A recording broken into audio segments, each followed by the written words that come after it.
coin collectors out there, and welcome to the DC Coin World International Coin Channel.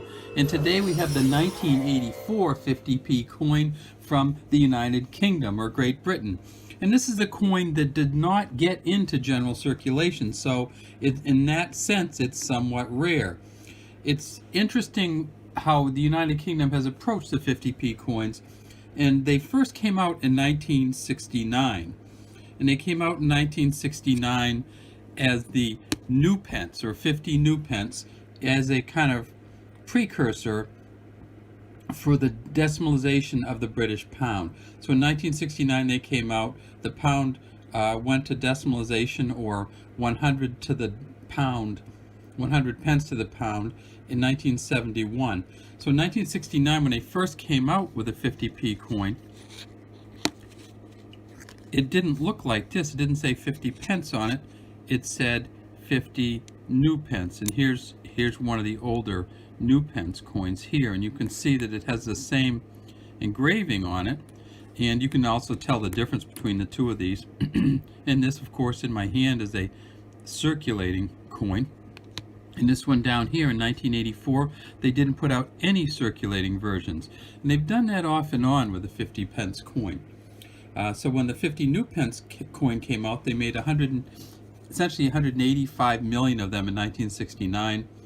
They made them in 1970, and then they didn't make them in 71, 72, 74, 76, 73.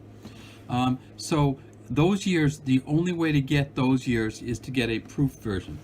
From 1976 until 1983, however, they made them every year. And that's what makes this 1984 a little different and a little more rare. In 1984, they did not make this coin for general circulation. They only made it in proof and brilliant uncirculated versions. The proof versions are worth $4 to $6 each, and this one is probably worth $4 to $5 in the brilliant uncirculated version, which you can only get in a brilliant uncirculated set. You can't buy this by itself. Now, this coin in this configuration was only made for 3 years. 1982, 1983, and 1984 this coin was made. And why is that? Well, here's the reason why it was only made for 3 years. The first was that in 1983 they went from new pence to 50 pence. So you see the difference there. Up here it says 50 pence. Down here it says new pence. So in 1983 this coin first came out, and they made it in 1983, 1984, 1985. That's one of the differences. So before 1983 it said new pence. The other difference is the portrait. This is a 1980 here, and in 1980 and actually through 1984 they use this portrait of Queen Elizabeth II, the so-called second portrait, or Arnold Machen portrait of Queen Elizabeth II.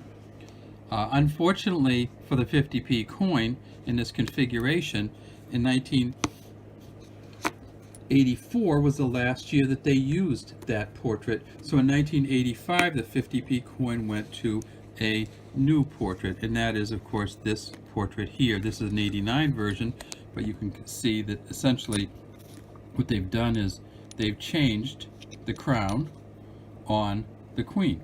So on the left one here she has the Girls of Great Britain and Ireland tiara, and on the right she has the George IV, I'm sorry, state diadem. So they changed the portrait in 1985. So from 1982, 1983, 1984 they had this portrait on the coin, but it didn't say new pence, it said 50 pence.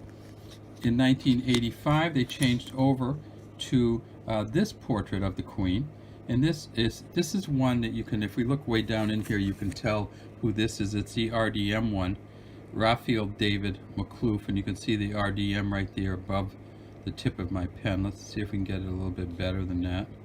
There it is, right in there, RDM. So this is a Raphael David McCloof third portrait, which came out in 1985. So this coin only came out in 82, 83, and 84. This version only came out in proof and brilliant uncirculated sets, and that's what makes it somewhat rare. How many did they make exactly? Well, in the brilliant uncirculated sets for this coin They, well, first off, it's a copper nickel coin, as you can tell, and it weighs 13.5 grams. In the bullion uncirculated sets, they made 158,000, and in the proof sets, they made 106,000. So if you're looking for a proof set, try to get the 1984 proof set. If you're looking for a bullion uncirculated set, this is a great one to get because the only way you can get a 1984 50p coin is to buy one essentially that the mint made special and that was never put into general circulation. All right, that's all we have today from DC Coin World International Coin Channel. Hope you enjoy these videos, and if you do, please leave a comment in the comment section, and also feel free to subscribe to our channel.